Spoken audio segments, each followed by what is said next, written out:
Okay, we're going to move along. The next speaker, I'm going to introduce her now. She is Miss Lola Adefope. Um, I hope I said that correctly. Miss Lola Adefope. She is currently the managing director of Business Travel Management Limited. She's a travel management, which is a Business Travel Management Limited. That is a travel management company which houses several brands and a sister company specializing in corporate travel and aviation consultancy, travel technology, tourism, and call center management. She is passionate and committed to the travel hospitality industry. Please welcome Ms. Adefope to talk to us about travel dynamics post-COVID lockdown. Thank you very much. Take it away. Thank you very much. It's an honor to be here, and thank you for the invitation. I'm just going to switch and share my screen now. Okay.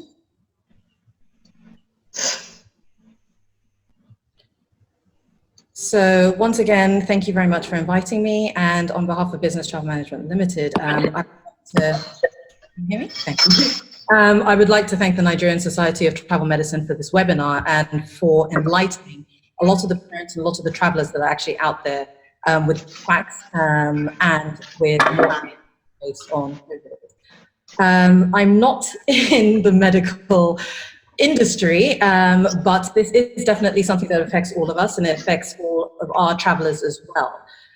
We have spoken about the severity of spreading the virus and social distancing and globally around the world. This has definitely affected the industry, the aviation and travel and hospitality industry quite severely, and I believe it's one of the top 2 industries that have been hit quite hard. Business Travel Management Limited is independently owned and operated, also the representatives of PwC, which used to be Austin Wagon based, and that's our global.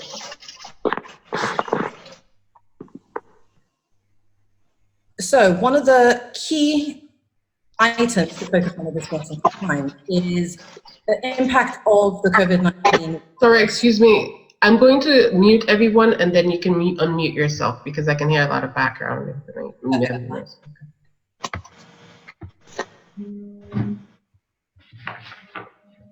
Okay, go ahead. Go ahead and unmute yourself now. There you go. Is that better? Okay. Travel and tourism, especially the travel, tourism, and hospitality industry, have been one of the most majorly affected industries around the world. Of course, social distancing means that the countries around the world actually implemented a wide range of measures to mitigate the impact of the COVID-19 outbreak. Social distancing on a grander scale also meant limited amounts of travel. So domestically in countries, the rail volumes on rail, ground transportation, hotel industries, and event halls have severely dropped below end. Most of the scenery at airports, as you can see on the right side, is of multiple airlines grounding their planes. And this has been the longest period, I think since the beginning of aviation, where all planes globally have been grounded. Locally, Nigeria's aviation sector has been losing about 21 billion naira a month since the outbreak of COVID-19 in the country. And that's actually a direct quote from the Minister of Aviation, Hadi Sirika, in May. Globally, data points basically showed 22% on average decrease in volume of air travel in the first quarter of 2020. Arrivals in March were down to 57%, and this translates into a loss of 67 million international arrivals and around about $80 billion globally. So current scenarios and scenario planning points to further declines this year of up to 78% in international tourist arrivals for the year.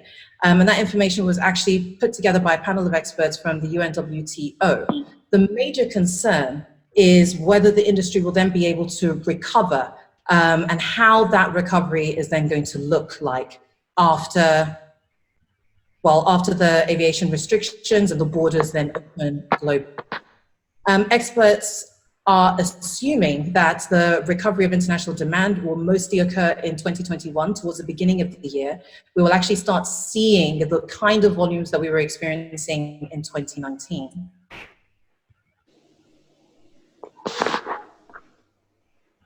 There we go.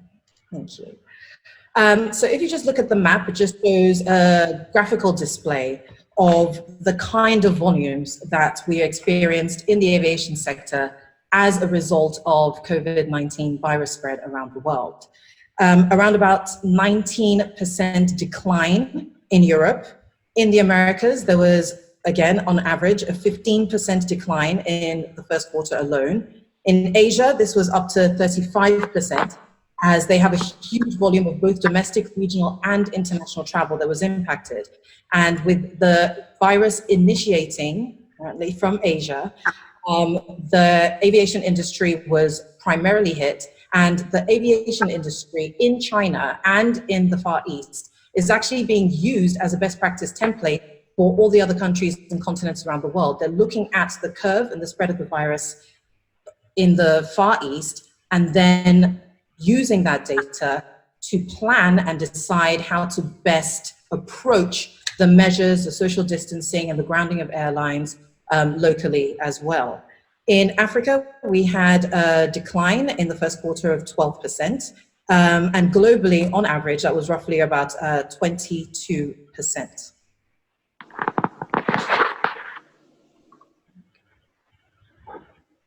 So IATA, which is the International Air Traffic Association, advised a potential increase in airfares as a result of the COVID-19 virus.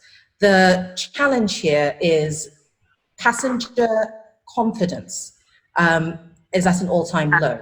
A lot of travelers are extremely hesitant, even with the potential opening of airlines and potential opening of borders. They're extremely hesitant because there isn't enough information that's publicly available as to whether or not they will be safe on board. So forums like this are essential in educating our travelers and educating people who do have to travel. And that includes both students and corporate travelers. We do have quite a few leisure travelers that are unwilling to give up their summer holidays and are looking forward to being able to travel again. So these kind of forums and the information that we're able to share is extremely pertinent. The emergence of social distance friendly classes, we've seen quite a few memes going around. We've also seen a hypothetical video that actually was shared as well, and I'll make sure that I share that with Nigerian Society of Travel Medicine as well. Looking at what airlines of the future may actually look like. Everybody has realized that the COVID-19 virus isn't going to be a flash in the pan. This is something that we are going to have to learn to live with and ensure that we try not to spread as best possible. It doesn't mean that life has to be ground to a halt. And when the borders do open again and airlines start repopulating their routes, there are certain things on board that will have to be done and are currently being implemented to ensure passenger safety. At this point in time, traveler safety and passenger safety is the utmost priority of governments and airline bodies around the world. Traveler behavior will change as a result of the COVID-19. Already. It will change. We will see quite a few international trips, but it'll be nowhere near the volumes that we had previously experienced pre-2020, especially in 2019. We will see a longer duration of stay at international destinations. People will not have the luxury of taking quick international trips, traveling for the weekends and coming back, because a lot of the sanctions that are being put in place and because of the quarantine measures. So people will have to plan their travel accordingly, factoring in that buffer of 14 days when they get to their destination before realizing that they do have to do a turnaround. And when they do return to their initial point, they will have to quarantine for another 14 days as well. So that has to be factored into the cost of travel. It has to be factored into travel calendars as well. There'll be a rise in apart hotel and villa type accommodation as opposed to an influx of passengers going to mega hotels, massive resorts. People will be looking at slightly more remote destinations and remote accommodation, that they can control their own environment and the cleanliness of their own environment as well. Another quite obvious effect of the COVID-19 virus is elongated processes at the airport. And I know for Nigerians especially, we tend to be quite a last-minute society. However, whereas previously we had recommended 2 hours to be at the airport 2 hours prior to your flight, now the recommendations are 3 hours prior to your flight or 4 hours before your flight to ensure that you're at the airport on time, because of the additional processes that are going to be put in place. People won't be able to access the airport freely as they previously were. Most countries, especially in Nigeria as well, are looking to ensure that only the specific people that are traveling are actually going to be allowed to enter the airport. If there is a challenge with ticket changes and so on and so forth, the airlines are being tasked to produce solutions and alternatives and accessibility to the city airports, the city offices, to allow passengers to access them in those ways. However, a lot of the airlines are looking towards call center management and better customer service via digital means, as opposed to physical engagement with passengers moving forward. There was a notice that was released on the 8th of June in Nigeria from the Presidential Task Force on COVID-19. And this was basically outlining some of the key processes that were going to be in place at the airport, at all international airports in Nigeria. The National Presidential Task Force confirmed the following key items, and please note that this is not an exhaustive list that I've included here, but basically the key items were: passengers would be required to provide evidence of having been tested negative for the COVID-19 virus prior to boarding. Now, there have been several questions flying around as to how this testing is going to take place and where the registered testing facilities are. The NCDC also released an approved strategy of COVID-19 testing in Nigeria. And I know that there are several companies who are being extremely proactive with the support that they're providing. Companies such as Pathcare, who have set up medical units, city offices, and mobile testing units to support arriving passengers, or businesses that are a little worried about this, or schools who want to do bulk testing of their students or of their potential travelers to ensure that they at least know their status before they start planning their trips. Passengers will also need to ensure that their PCR test was conducted a minimum of 2 weeks in advance of travel. There will be mandatory completions of health declaration forms on board the plane before you're actually allowed to disembark. Every single passenger will have to complete those forms with accurate information, which will then be analyzed and traced after the passenger has left the airport. There have been some incidences of passengers putting incorrect addresses or telephone numbers, and to mitigate against those, passports are actually going to be retained at the point of entry, pending the result of the COVID-19 test for that passenger. Once that passenger's test results are available, they can then go to the airport and retrieve their passport from the immigration services by handing over the results of their COVID-19 test. Where that COVID-19 test is positive, they will be required to continue their quarantine, and the NCDC will communicate with them directly as to what steps will then need to be taken. Mandatory post-travel isolation of 14 days, it's non-negotiable, and it's not just in Nigeria. I think most nations around the world have put this process in place. There's also a mandatory post-travel PCR test, which must be done within 72 hours of arrival at the destination. The NCAA has also released revised airport and quarantine procedures for incoming passengers to Nigeria. They have made this information widely available. It's also available online on the website and on the Lagos State government's website as well. Globally, a lot of airlines, like we said earlier, are looking to the Far East, looking at the patterns and the curve of the pandemic spreading in the Far East to decide on how they are going to approach the airport procedures and the airline procedures. Global airport best practice forums have actually been set up, and some of the key items that are being implemented globally include protective plexiglass. It's either plexiglass or glass or secure netting, and that's being placed at the check-in and immigration counters. Thermal and temperature screening is also being implemented. Social distancing markers, so when passengers are inside the airport, they can clearly see directional signs and also stickers on the ground whether to stand and how much of a distance they need between themselves and the next passengers. There are also increased levels of sanitation.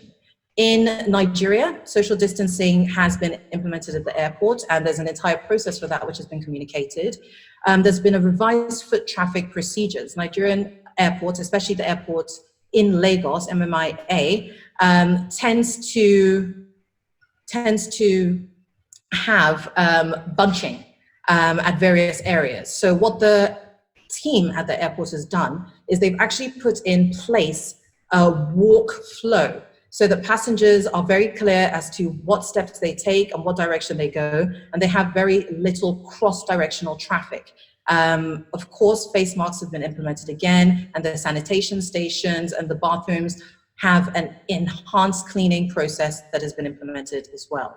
Health cards showing the COVID-19 test results must also be available to be viewed prior to boarding and check-in. Online check-in has also been encouraged by all of the airlines.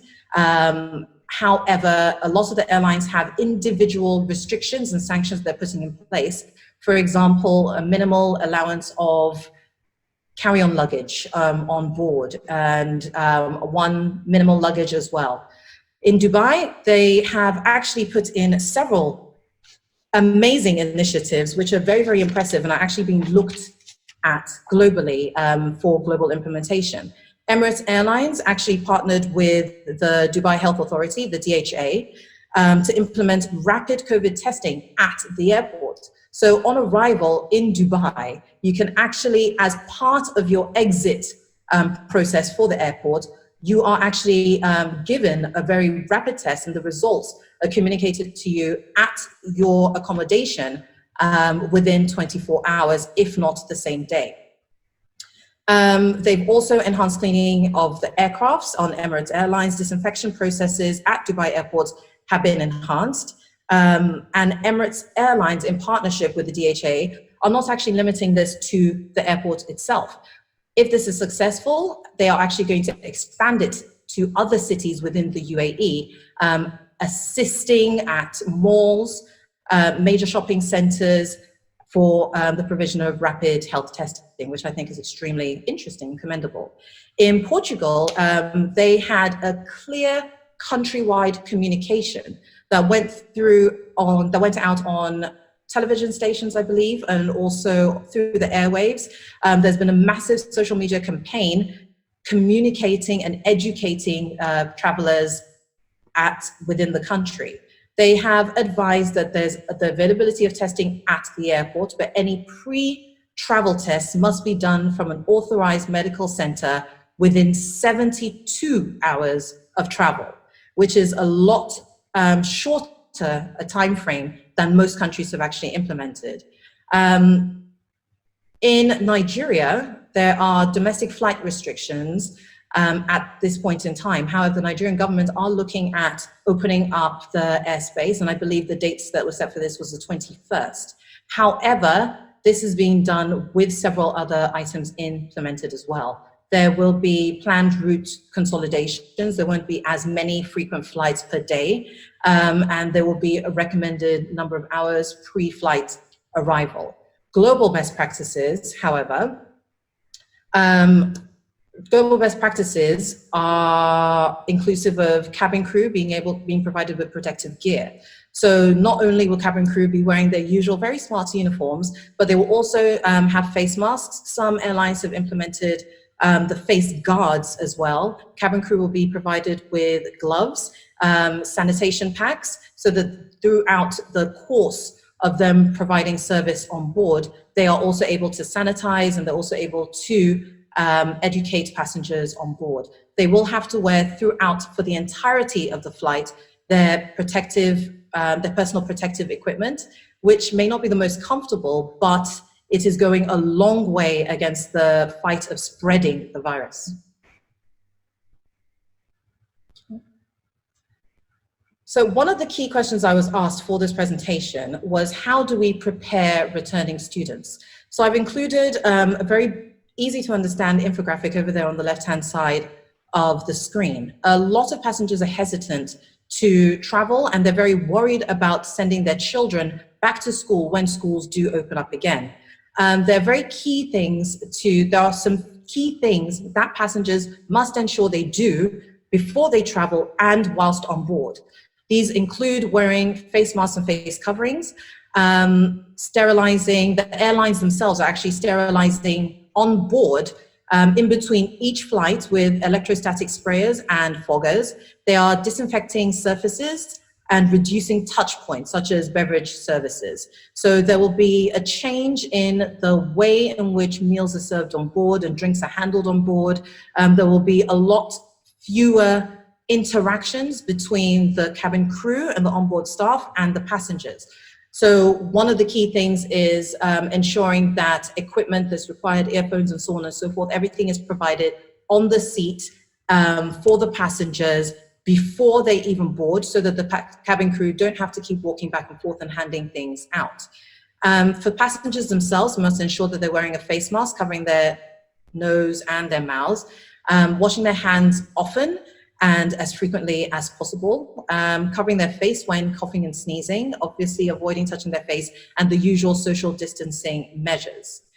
One of the key things that we are telling our travelers to do, both travelers and parents that are concerned parents that are sending their children back to school, is to please plan in advance. Build travel calendars, be organized. Know that you will have to spend 14 days on arrival self-quarantining, basically. So you will not be able to arrive at your destination country and immediately take your children to school. So this again will impact the cost of travel and the cost of the overall trip. You will have to look into accommodation for a minimum of 14 days prior. And a lot of schools who previously had provided school buses or school coaches, for example, picking up children from London and taking them up to Hampshire and so on and so forth, won't be providing those services anymore. So parents will have to start thinking before they arrive into the country as to how they're going to manage their ground transportation and how to do that in the best way whilst protecting themselves and their children. We need passengers to properly educate children on what social distancing actually means. Again, going back to the case in Portugal, I was on a session similar to this where the medical doctor was basically telling us about the programs that they put in place at schools. They built hats for children with octopus arms, and the octopus arms were basically showing the children the distance that they needed to be separate, the distance they needed between themselves and their playmates at school. Children do need to be educated, and I know that most children that are going back to school are very, very different ages. And this can be done by making the learning process fun, utilizing jingles, limericks, tunes, and educational games. But the children do need to be properly educated prior to them actually even getting on a flight, so that they understand why they can't run up and down the aisleways, why they can't touch everything that they usually do, why they should avoid the play section at the airport as well.